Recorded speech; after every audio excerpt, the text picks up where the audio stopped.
Hello, everyone, and welcome to today's ResNexus webinar. This is Unlocking Revenue Through Outdoor Accommodations. Joining us today is Whitney Scott from Walden. She's going to present for us on various topics. I'll go into it more in just a minute here, but revolving around the hospitality market, especially outdoors, and in terms of what guests and travelers are looking for. And so I think it'll be a really, really valuable presentation for everyone here. Just to let you all know, this webinar is being recorded, so it'll be available within a few days if you're not able to watch the whole thing. If you do have any questions, you can ask them at any time, but we are going to get to the Q&A towards the end of the webinar. So make sure to get your questions ready and we'll get those answered for you towards the end.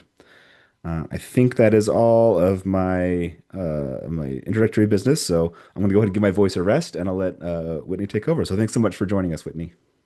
Awesome. Well, thank you for having me, Gavin, and hello to all of you. My name is Whitney Scott. If we have not come into each other's presence or chatted online or something like that, um, I am a co-founder and principal at Walden Insights and at Walden, and we are a market intelligence firm for the outdoor industry. So we have products and services all around the data of things in the outdoors. Mostly, we look at the outdoors as a whole economy. Whether that is outdoor retail, outdoor recreation, outdoor hospitality. When you look at an outdoor enthusiast, they're actually within all of those categories. So if we don't look at data kind of across those lines and in different ways, we kind of miss some of those perceptions. We have a market research team, a strategy team. We put together guides that help people do things within their outdoor business. And one of those things that we look at is outdoor hospitality and outdoor accommodations. So the fellows here at ResNexus have invited me to talk a little about one of our newest reports that have come out in conjunction with our outdoor accommodation buying guides, which is the 2025 accommodations market and insights report. So let me share really quickly my presentation. Just from a background perspective, I did spend a very long time at KO at Campgrounds of America in their C-suite. I was their chief marketing officer. I helped to build their glamping brand, Terramore, and later became their senior vice president of Horizon Line Strategy. And that's kind of how the data of things have worked in my life. I also am an advisor for the American Glamping Association, the Glamping Show, and Technique Advisors, which is an outdoor hospitality tech fund. And I help support their outdoor hospitality segment. So what we're going to be looking at today is just like the structure of outdoor accommodations and all the data around it.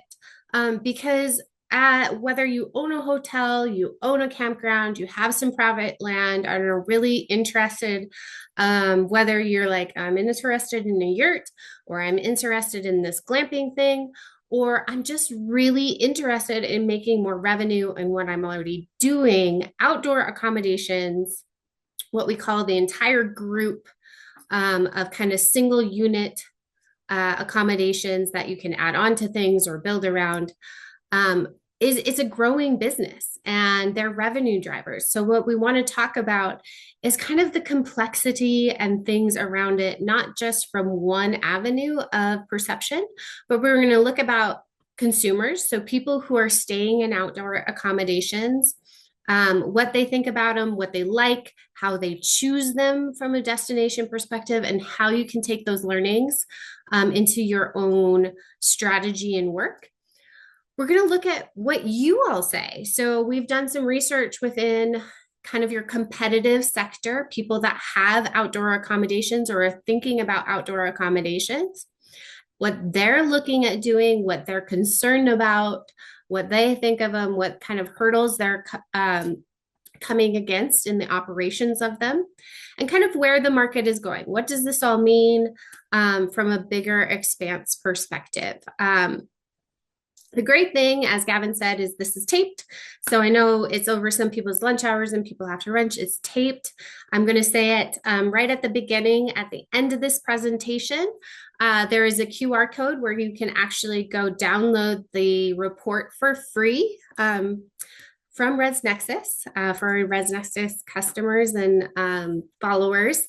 And then also there is another QR code that gives you 50% off any of our outdoor accommodation guides.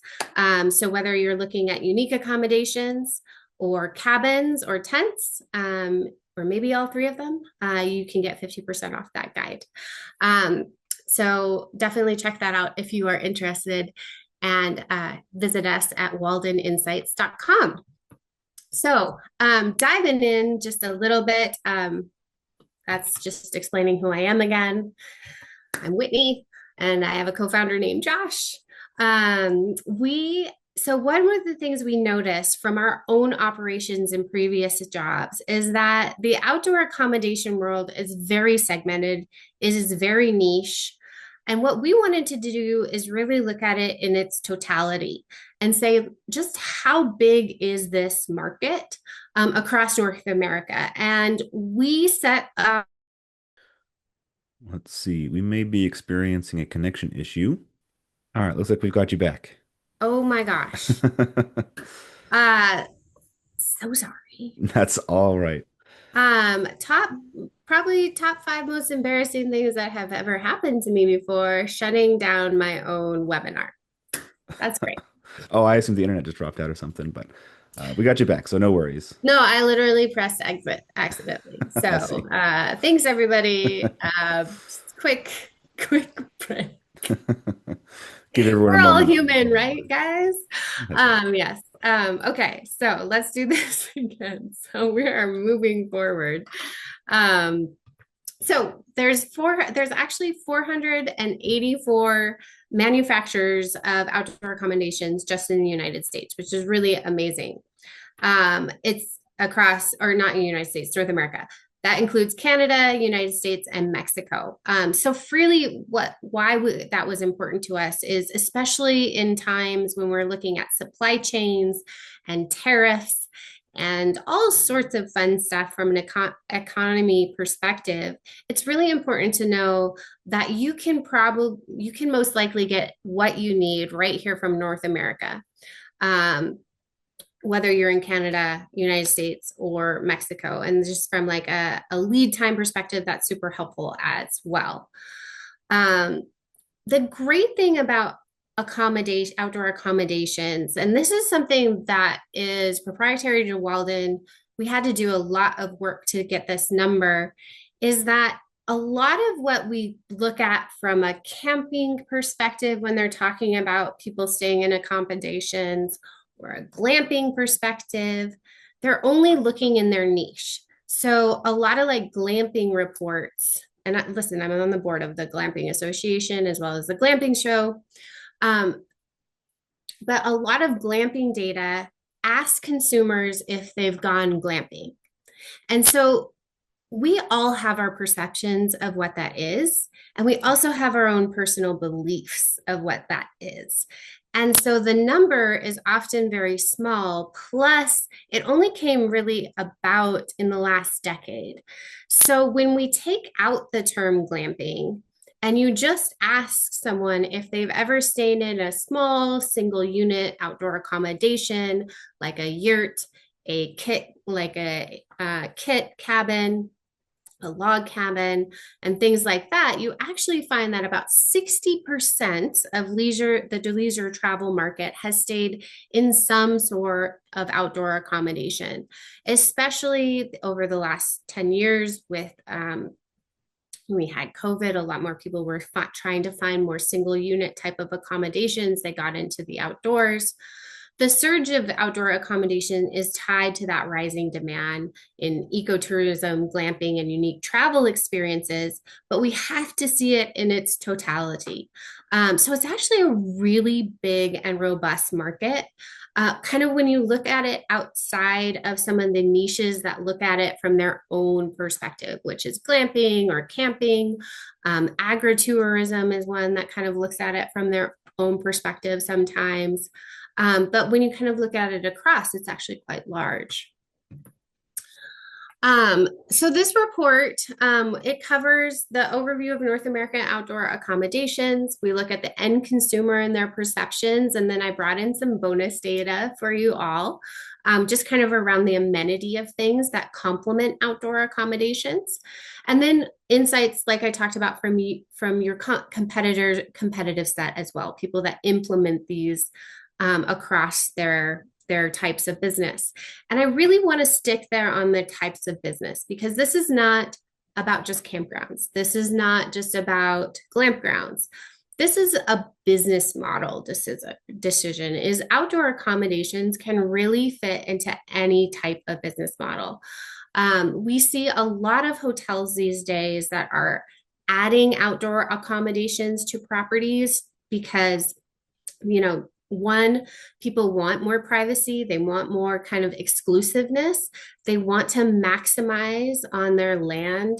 And that maybe they don't have the ability to build 50 key hotel or expansion, but it's really an available resource to add, you know, a few outdoor accommodations to an existing business and maximize revenue from like a 250, and we'll talk about pricing anywhere between 200 and all the way up to $900 a night. And some Uber exclusives get even more than that. And I'll talk about why I stopped at 900 as well. All right. So let's dive in.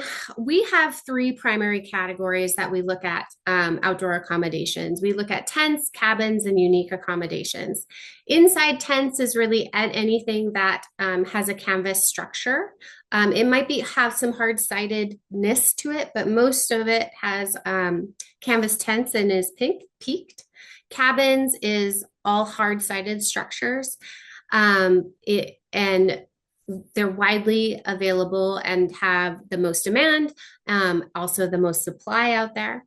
And then unique, which is actually just a smattering of all these really random things, beautiful things that have come out kind of in the last decade. Some, domes are in there, yurts are in there, tree houses, container homes, just kind of a smattering of unique things under that one. The breakup by manufacturers, majority of manufacturers are cabins. They've been in existence. You know, I worked at KOA and we had cabins for like 30 or 40 years. So when glamping came around, we were like, do we fit here? We definitely sell this thing, but can we call it glamping? The answer was yes. We did a lot of research around that. And tents, unique accommodations is the next largest. We're seeing a ton of people come into like domes and things like that, converted airstreams, excuse me, and then tent manufacturers. However, when you look at it by products, again, majority is in cabins. A lot of that is just reconfiguring the inside, which makes the new product. Then the next one being tents and unique accommodations. We kind of break it down again for you. I'm not going to spend too much time on all the different types, but from a tent perspective, we actually categorize them into another subcategories because there's so many. We have A-frame, bell, cocoon, inflatables, panorama, pyramid, safari, spike, teepee, tree, and wall tents. Tons of tents out there. I didn't even know some of these existed. Cabins, we actually break up by how they look. A-frame, arched, barn, flat, geometric, log style, mirrored, mixed, multi-peaked, peaked, semi-arched, and slant. And then our unique category. We have converted containers, converted RVs, domes, pods, tree houses, wagons, and yurts. So There's just a lot out there to choose from, and it's really understanding who your customer is, what they want, and understanding the opportunity within them. Um, so, end consumer insights. So, this is all about the people that use them, why, what they're looking for, how they choose a property, and what's important to know about them. 63% of travelers have stayed in some sort of outdoor accommodation. Like we said, over 60% have stayed in outdoor accommodations. And it proves the sector's momentum. It's not a passing fad. Maybe the term glamping someday will be, but definitely not the actual activity of it. It's definitely growing. And I think our need for exclusivity, our want for privacy, will just continue to grow this sector. 58% return yearly. So once consumers enter the activity, it quickly becomes habitual. 5 in 10 return year after year. About 4 in 10 travelers who stay in outdoor accommodations choose campground as their preferred setting. So interestingly, and we'll talk about why this is the case. So right now, a lot of outdoor accommodations that exist and have existed before glamp grounds were a thing, or outdoor hospitality sites, open air resorts, all those type of words. Majority of these types of cabins and things were available at campgrounds. It also has to do with their price point, and we'll kind of jump into some of those reasons why. But right now, the majority of consumers seeking these type of facilities are looking at campgrounds. It has to mostly do with the supply and the pricing. Now, open air resorts and hotels, they're looking at what's going on. They're looking at what's this momentum and just the coolness factor of it. And they're starting to think of it as more of a model than I have to be a campground or a glamp ground. And I can also tap into this. We also see it in uber luxury resorts, right? Think Bora Bora. Those are types of outdoor accommodations that have just put onto water and things like that. Accommodation use by category. So when we look at the people who have stayed in outdoor accommodations at some point in their life, 48% have stayed, and this, if you notice, this is more than 50. So cabins, unique accommodations, and tents. When you look at it from a category perspective, we also have to look at what's been available to buy. So the supply was mostly cabins over the last however many years. In the last decades, as glamping got popular in around 2011 and 2013, we saw more tent manufacturers come in. So they kind of have a step up on the market. And really, unique accommodations, a lot of that comes from like your yurts and converted Airstreams, which is a big supplier for auto camp and things like that. But a quite good, healthy mix across the accommodation set. Future demand is very good. Future demand of outdoor accommodations across agritourism, glamping, camping, and private land is substantial, with 40% of leisure travelers, approximately 72 million, looking to stay in outdoor accommodations over this next year. So some type of outdoor accommodations, whether that's an accommodation centric specifically, like I want to stay in a yurt, or just, yeah, that sounds nice. I'd like to go try that in general. And that's healthy insight and trending lines for the entire economy of the outdoor industry. This one is super important as we think about what makes sense for us, whether I'm a hotel or a campground, is the future of the preferred accommodation type. So it actually changes a bit from what's available. Unique definitely has attraction with the consumer. So those more unique types that aren't so familiar, or maybe they've already done them. Remember that cabins had the majority of where they had stayed before. Um, it we might have a been there done that kind of feel, but the majority of interest lies in those unique accommodations. Now there's a whole smattering, and Walden definitely has those breakdowns in there. But I think what's important is some are we're consumers, definitely have interest as they see things for something new and different, and the unique category definitely supplies that. I would say that when you flash a mirrored cabin in front of someone, though, they also would love to stay in that. Um, those are very trendy right now. Top influences for accommodation choices. So when they're looking at, when they're thinking about going into an accommodation, we wanted to know what are the top things that are most important to you when choosing an outdoor accommodation. 67%, so a huge majority of people say the proximity to the bathroom is one of the most important things when choosing accommodation. I would say that 5 years ago, this piece of data wasn't that different, but our um, implementation of them across sites, people didn't believe it. But you can charge a lot more. You can charge at, I think, it comes to about like $50 or $60 more for your proximity to a bathroom, or that it has an ensuite. 55%. So if you really look at the proximity to bathroom and then ensuite, which is the next one, it's only about 10 percentage, 12 percentage difference.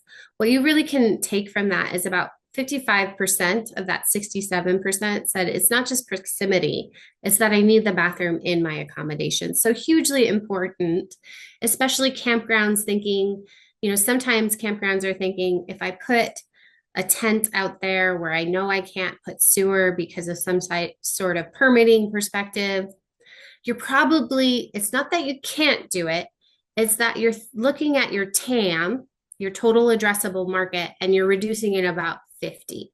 So if we looked at 72 million people, 72 million households that wanted to go in an outdoor accommodation this year, what we would say is that you're probably looking at about more 35 million households that would even consider using an outdoor accommodation without a bathroom within the accommodation itself. So from a return on investment perspective, your opportunity and your demand is way bigger when you have that ensuite bathroom. This one, not talked about enough, able to fit my entire family, especially when we look at the glamping side of things. It is often focused majorly on your dinks. If you don't know what a dink is, it's dual income, no kids. So it's the girl in the hat and her poor boyfriend that's taking the picture. That's the majority of the glamping industry is focused on as a target market. But the outdoor accommodation market, when you look at it kind of like across all of the opportunity, is really more family oriented, and it wants to be able to fit the whole family. So when thinking about building a resort or adding outdoor accommodations from a TAM perspective, again, it is also important to think about, do I need an accommodation, a tent, a cabin that maybe fits more people than just one king size bed, or at least having a couple of options. Now, rule of thumb that we always kind of looked at when we were building resorts or adding accommodations when we were in KOA, trade secret. You want to have about 4 accommodations. You don't want to go in with 2 or 1, because to really understand the trend line of accommodations for occupancy, if you have like one, it's too volatile. So like one cancellation or something like that just tanks your occupancy. You go from like 100 to 0 or 100 to 50, and it's really just hard to see a trend line of demand. So about 4 is what you want to start with if you can, to at least get a little bit better demand indicators in your area as you start kind of looking at that perspective. Um, the other thing is views from the unit. So when, especially if you have a campground, campgrounds aren't built necessarily for views. Think about your general RV park. There's hundreds of sites and they're kind of stacked right all in there. The outdoor accommodation user is really focused more on the experience of things. And so often accommodations won't have a really good return guest or even as much as demand or can't facilitate a super high ROI if we don't think about what that outdoor accommodation is looking at. And it doesn't have to be on a mountainside. It can be, that it's nicely has like a privacy fence, some great landscaping looking off into a meadow, but has some sense of place wherever you are putting it. And that's true for any business model is you want to give it a sense of place and experience, or you're just not going to see the return and the potential of it. Proximity to other guests. Again, if you're in the campground world of things, you kind of stack people in there. You really want to think about giving this maybe a little bit more space, as well as you want to think about it in proximity to other things. Maybe you don't want to put it on the back half of your 10 acres, and then they have to travel a mile to get to a restroom or the pool. So you want to think of proximity to things as well as to other guests and almost in reverse context. And then 26% said proximity to points of interest. So not only where it is located within the actual resort or campground or hotel, but also where it is located within the environment of whatever that person is going to do. And we'll talk a little bit about that as well. Destination choice. So one of the things we wanted to understand is, how do you choose a destination, or do you choose an accommodation or a destination? People choose a destination first. So if you are looking at your website, regardless if you have outdoor accommodations, overwhelmingly, people choose to go somewhere first and then look for the accommodations available. So it's really important on your marketing strategy as a former chief marketing officer, how you're positioning yourself within your sense of a sense of place. Are you ranking for things that people are actually looking for a destination perspective? Do you have those as events? Do you have those as points of interest on your website? How you're talking about them? How are you marketing yourself against them and with them? So hugely important. And so then we wanted to understand what are your top influences for destination choice? Because as you're working them into your copy and your marketing, it's important that you may be talking about specific things to really gain that person's interest. Food tourism is really important. 37% said food tourism. We eat 3 times a day, usually. I eat more. So it's important that we understand that food really drives a lot of our experience. And especially as this is an experience economy, we want to really understand what drives us and what can we pull from that. Musical festivals or concerts, if there is anything in your area like that, make sure to have that on your website as an event that you support, because you do at some point. Historical or heritage sites, 30% said outdoor adventure. Important, we can stay in a converted Airstream and not want to hike. I'm not a big hiker, but I consider myself extremely outdoorsy. So sometimes it's like not thinking about pigeonhole our guest perception. This is the same thing that happens with glamping, into these niches where potentially we're missing a TAM, but about 30% do want some sort of outdoor adventure. Then craft artisan markets, and then another 25% said wildlife tourism. This one's really growing. This includes things like bird watching, migration watching, nesting, and everything that comes before the nesting, um, watching. Um, those things are really big. I know that, in certain areas, like where there's like bald eagle mating season, that's huge. Or like down in Tennessee, when the fireflies come out. These are types of wonderful things that many people want to experience, and we take for granted sometimes and forget that how important they are in our marketing structure. Um, when thinking about outdoor accommodations, there is a population that says, no, I'm not interested. If we looked at the people that are willing to come, that 72 million, there's 124 million households in the United States. So we wanted to ask the people that said, no, I'm not looking to do that activity, why? And the biggest one was it's too expensive. So it comes back to that price point. A lot of our outdoor accommodations are priced in the 300 per night and above.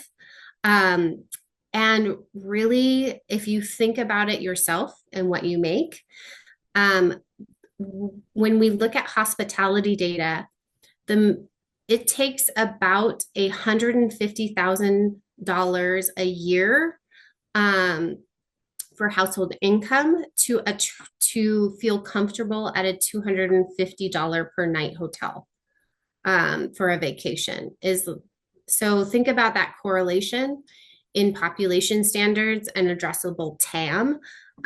It cuts out a lot of people, and that's also why potentially so many people gravitate towards campgrounds for outdoor accommodations, because it often has a lower price point.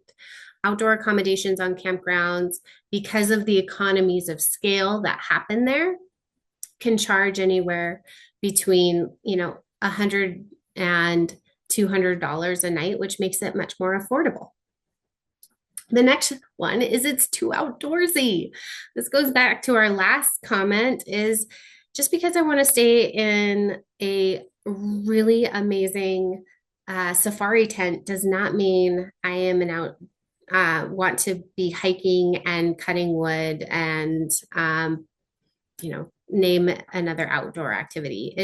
There is a perception potentially that some outdoor accommodations are too outdoorsy. And as an industry of helping people overcome that barrier, it's just making them feel more comfortable what's available, making sure that they know they are safe, communicating those things on your website.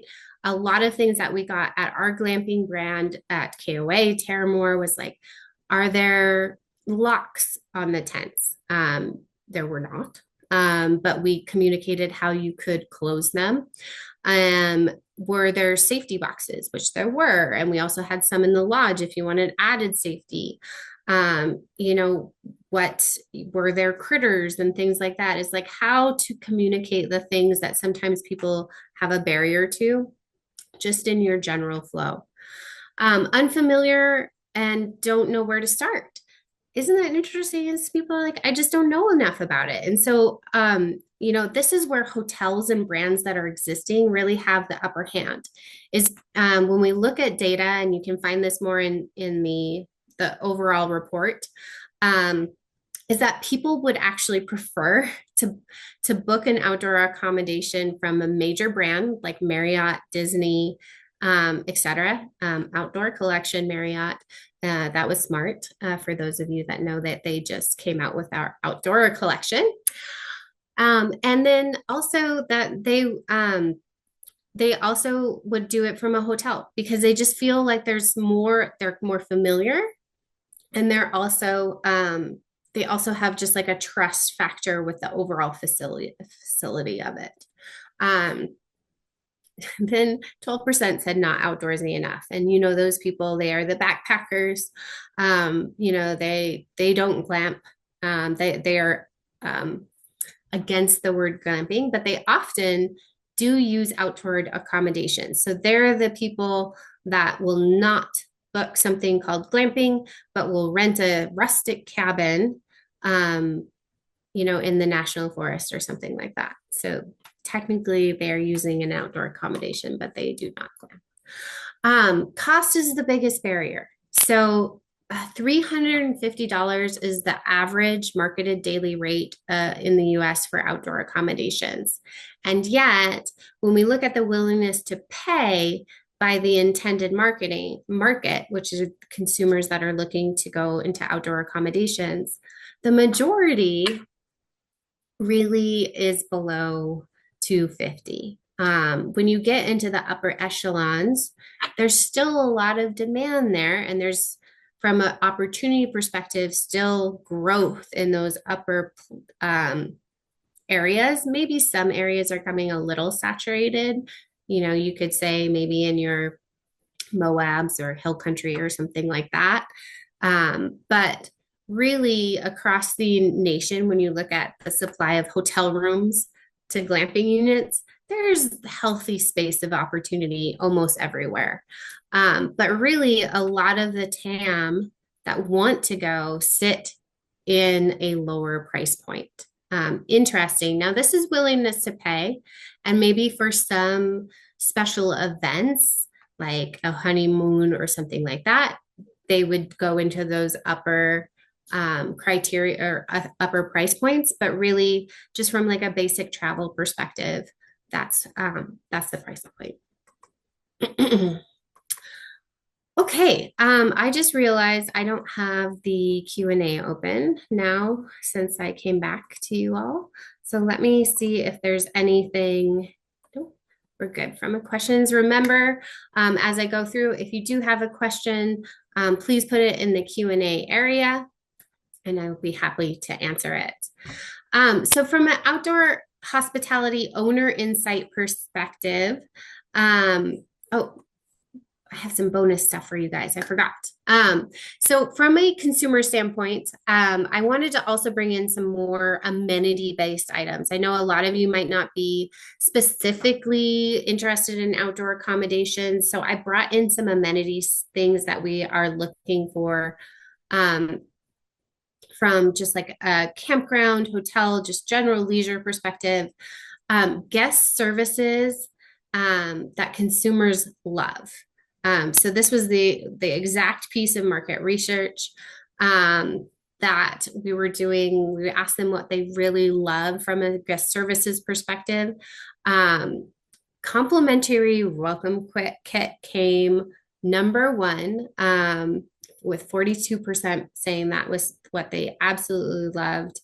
So easy to do. Whether it's a warm cookie or a s'mores pack or firewood or anything that's just kind of a surprise delight and a thank you that isn't expected. That's just awesome. Welcome cocktail or water. People appreciate that as they come through the door, and it sets their expectations really well for the rest of their stay with you. A variety of camping options. So really important to people from a campground perspective, whether it's tent sites, RV sites, and glamping. On-site camp hosts. So if you're looking at outdoor hospitality, 24 guest assistance is important, especially in the outdoor accommodations area and outdoor hospitality. We have a lot of people that are coming in for the first time. This kind of goes back to the barrier situation, is that people want to feel safe. And the feeling of safe is sometimes just knowing they can call someone. I would say that we work with a lot of outdoor hospitality facilitators that don't actually have someone on staff that is sitting there at a lodge or by a gate, but they do have communication to their guests, that the guest knows how to communicate with them in 24/7 manner, and they can get someone to the resort quickly if needed. Add-ons such as firewood delivery, equipment rentals, or upgraded Wi-Fi. Um, Real-time feedback collection during the stay to promptly resolve any concerns. Text messaging service is so easy to implement in PMS systems. I know, ResNexus definitely has the capability. It's so easy to text message someone, how was your stay? Rather than learning or never learning about it and never seeing them again. And then tailored activities, site placement, or recommendations based on guest preference is understanding a little bit about someone. They just want things to be a little personalized. So, oh, we see you have kids. Did you know about our kid activities? It's actually not that you have to provide anything different. It's how you communicate something. So those are the top ones that came up when we were looking at outdoor hospitality and things that people really love at the site perspective. And then we said, what's in a perfect outdoor hospitality experience? Perfect. 56% said private patios with fire experiences.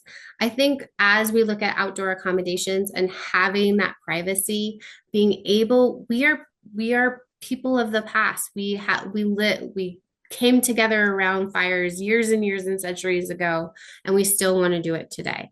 And I think those are very simple to implement, whether it's a solo stove to a gas experience that can be completely gassed or glassed, excuse me.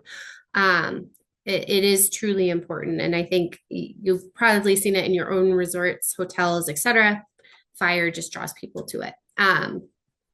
Upgraded private outdoor kitchen or grill area. This doesn't have to be at a single site level. At our Terramore Resort up in Bar Harbor, we have about 64 tents up there, and we have 5 grilling sites that you can reserve. And from the kitchen, you can buy a grill pack for the number of people that you are grilling for. We sell 2 site reservations a night, so 5 times 2, so 10 reservations a night for the grill sites, and they do extremely well. They're booked all summer.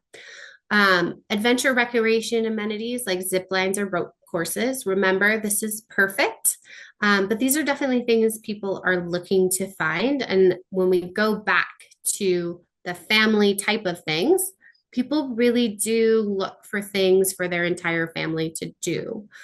So whether if it's offered at a destination and you can support it or have like a concierge service, or right there on site, it is a draw for a lot of people. Private pools or hot tubs, hard to implement, but definitely in a perfect setting, people would love to have their own private pools or settings. That's why plunge pools in Mexico are so popular. I will say that, the smaller saunas that are becoming available, or like the stock tank pools that you can get, are definitely something to look at, as they do help the overall return on investment. You can charge even like $125 and more per night, at least when you are adding those type of things to the site itself. Spa services,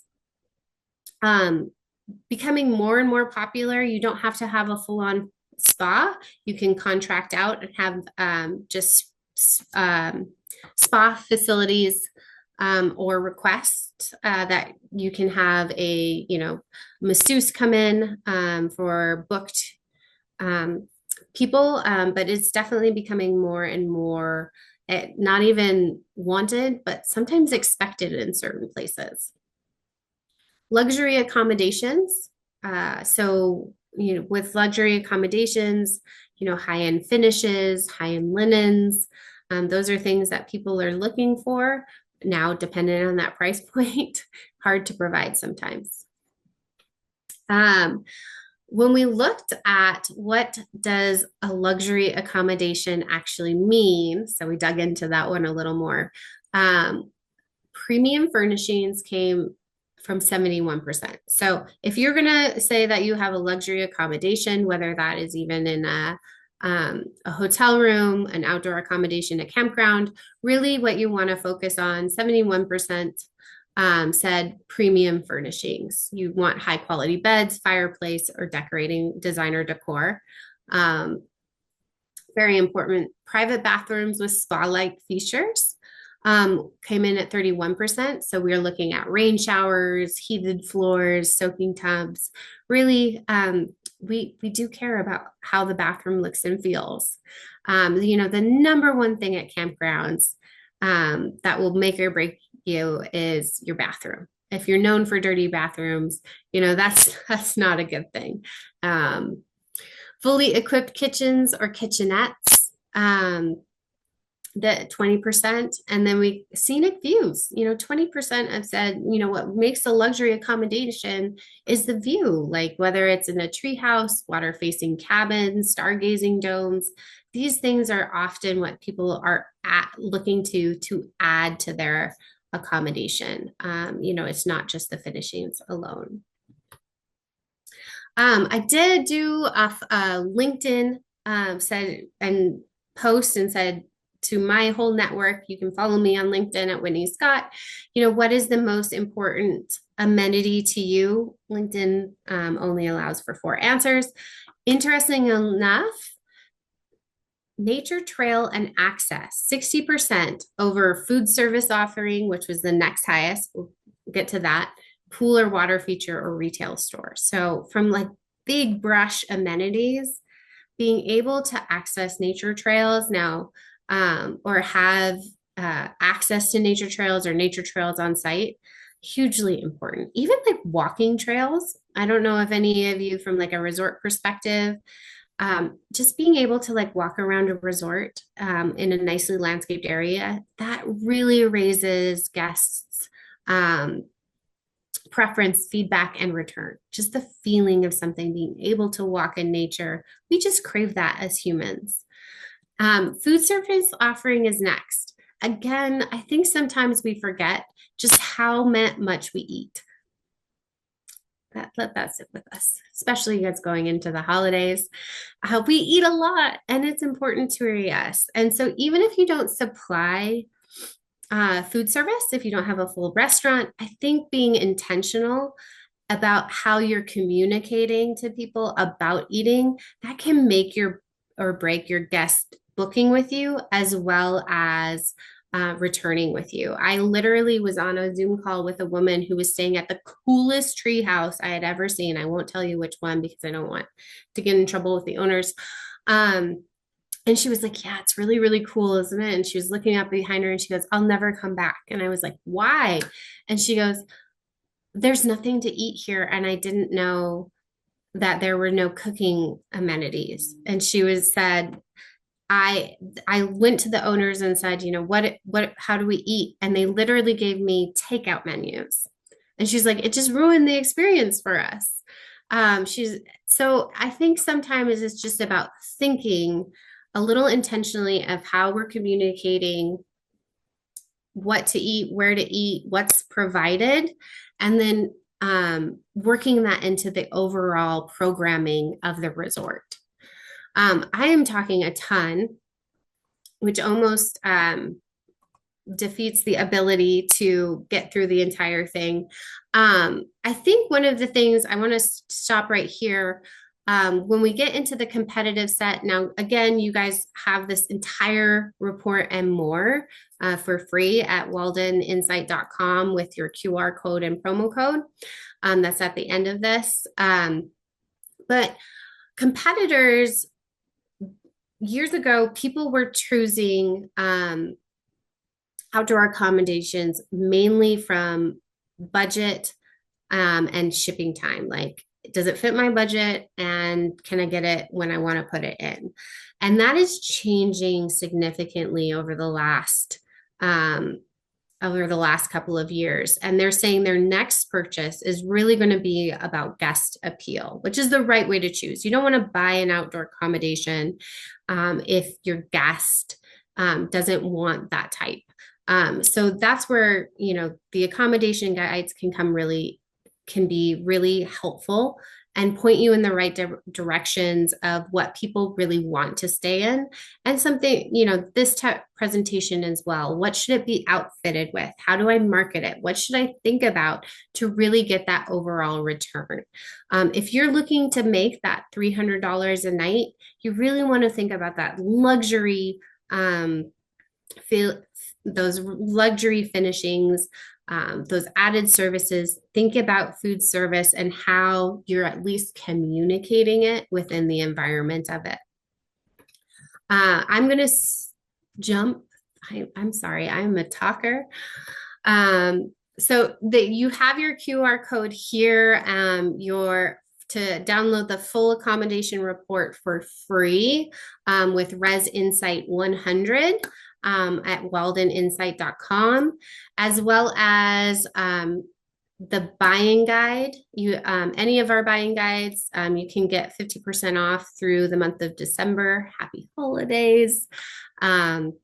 With Res Guide 50 and that QR code. And as Gavin said, you can download the whole presentation as well later and view it. I don't see any questions in the Q&A area, but I will be on here if anyone has a question. Yeah, absolutely. Thank you so much, Whitney. I really appreciated just how in-depth you were on all of this. I thought it was really fantastic.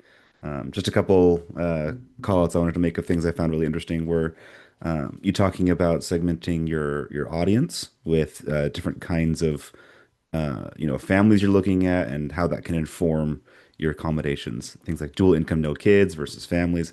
I found that really interesting. But yeah, if anyone does have any questions, go ahead and submit them now. And we'll keep it open for a minute or two. In the meantime, I'm going to put the links for these QR codes in the chat in case people are not able to, in case you're already on your phone, so you can access those. But it looks like we've got a couple questions coming in, so Whitney, I'll let you take over while I get those links in the chat. Sure, definitely. In your guide, do you mention prices? Yes. Thank you for asking, Sherry. She asked in your guide, do you mention prices for the accommodation? Yes. That is one of the reasons we built the guide, is because it's so hard to get pricing information across all of these things. The guides come with hundreds of products in each category, dimensions, what's included in the base price. So sometimes windows aren't even included in base prices, certifications and pricing. Yeah. Do you know what they meant by a complimentary welcome kit? Yes, I do. Thank you. Good question, Patrick. He asked, do you know what they meant by complimentary welcome kit? We described it as any type of kit that was given for free. And we literally said anything from, a chocolate bar with s'mores to a warmed cookie or like a firewood package. So just something little that you get within coming in into the resort and or campground. Do you have any tips for short Alaskan summer season accommodation choices? Oh, I'm going to make some manufacturers really mad, I'm sure. But Alaska has some beautiful art. Jessica asked, do you have any tips for short Alaskan summer season accommodation choices? Alaska has such beautiful skies. I would choose something with like a glass ceiling, potentially, as long as you're not in like light pollution area. There's a bunch of beautiful domes. There's even some cabins. Dependent on climate control and if you want to take them down or not, hard-sided cabins are always a good choice as well. And there are a lot of cabins that do have glass ceilings or viewing windows from the master bedroom. So those are top good choices. But I think I'd go with the dome personally from an Alaska perspective. Have you done any research on outdoor hospitality owners are paying for these accommodations, especially they move away from affordability to purchasing more guest experience worthy accommodations? Yes. From a traditional perspective in the cabin genre, people are we're seeing about $80,000 in the cabin accommodations. These kits are becoming more and more expensive with a lot of supply chain and tariff items, but there are manufacturers working on that. I would say that there are a lot of amazing price points, though, in the unique accommodations and tent offerings. As long as you are needing something like snow loads, right? So anything that is this is a tip. Anything that is snow load rated is really talking about how many rafters are above your head. So if you don't need a 10-foot snow load, you probably don't need to pay for all of that infrastructure to hold up your roof. So sometimes it's knowing what you really need and then kind of subtracting um, what um, what is offered at that base price or some of those accommodations. In the tent sector, those offerings are so varied. It's kind of hard to give averages, but in the guides, you can see the averages for every subcategory um, yeah, by product. And it's hard to remember them all off of Christ. Sherry also asks, do you actually research the companies to make sure they are reputable and providing good product? Oh, Sherry, good question. We do research all the companies to make sure that they are in existence, that they do manufacture the product, and that they are in production to make sure that we aren't have coming across scammers or things like that. From a product quality perspective, we are aggregating actual feedback at a product level. And when we open up, right now, these are PDFs and they're pretty heavy. But when we open up our digital subscription service, that we will have customer reviews on the product level. But right now, there isn't specific like this one's really good quality. We wanted consumers, being you all, to be provide that than us trying to grade it. We do have certifications though in the guides. So whether they're meet RVIA standards or ANSI certification, that type of thing. We have 4 tiny cabins. This is from Quentin. My son is named Quentin. We have 4 tiny cabins with an excellent restaurant about a mile up the road, but they are closed for 5 out of, I'm guessing 5 months out of the year. Any recommendations on how we can provide vending or food service for vending or food services on site? Yes, that is a hard one to try and supplement. Potentially, there are some really cool like converted food trucks that you can buy. There's some, we kind of have overcome some of that in outdoor hospitality settings where you provide like a very set, like 3 or 4 choices for a food package. I don't know necessarily if you have kitchenettes or things like that. But just buying some sort of small, think of low amount of work. And then also like food storage perspective, you want a really tight menu. You can operate it in. I love the grill pack idea. If that is something that you could facilitate, it adds to the experience and makes it a little easier on you to have to do a lot of the prep work. But definitely, I'm happy also to talk offline if you have, we could dig into it more. Thank you. Thank you, Sean. Yes, you have kitchenettes. That's awesome, Quentin. And I think like I would look at setting a very small meal package perspective and seeing what could be facilitated in the units is what I would recommend. Um, awesome. That All right. was fun. It's Yeah, that like was great. questions on the go.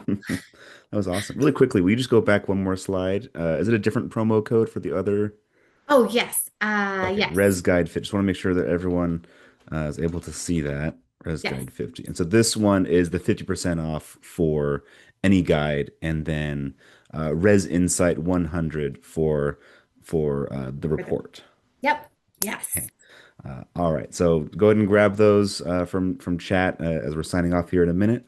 But I just wanted to say thank you once again to everyone who took the time out of your day to what's the matter? I'm so sorry for closing my own No, that's fine. presentation.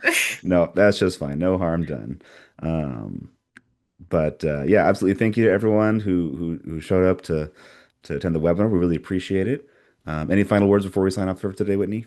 No, just thanks for listening and reach out. I'm Whitney at waldeninsight.com if you have any follow-up questions. And thanks for having me. Perfect. All right. See you, everybody. Have a great rest of your day.